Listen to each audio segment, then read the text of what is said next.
چند سوالات کو میں اب انڈیویجولی آگے لے کے چلنے کی کوشش کروں گا.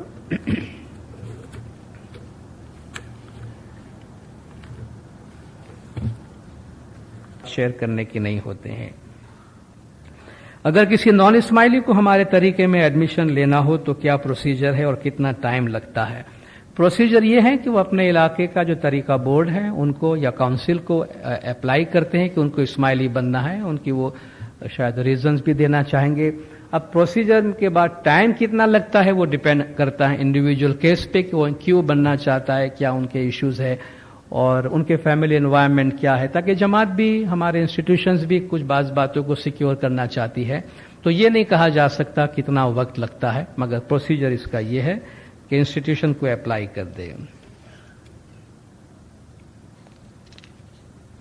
آج مسلم امہ میں وسیلے کا کانسیپٹ موجود ہے, مگر ہم کس طرح حضرت امام کو صحیح معنوں میں من جانب اللہ وسیلہ ثابت کر کے ان کے واسطے سے دعائیں مانگے؟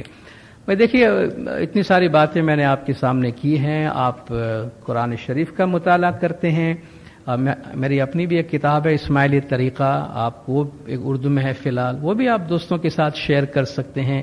اس میں امامت کے عقیدے کی باتیں ہیں, اس میں امام قرآن ریلیشن شپ کی باتیں ہیں, اس میں امام کے وسیلہ ہونے کی باتیں ہیں, جماعت خانے کا کانسیپٹ کیا ہے وہ بھی اس کے اندر موجود ہے, تو آپ اس کتاب کو بھی استعمال کر سکتے ہیں.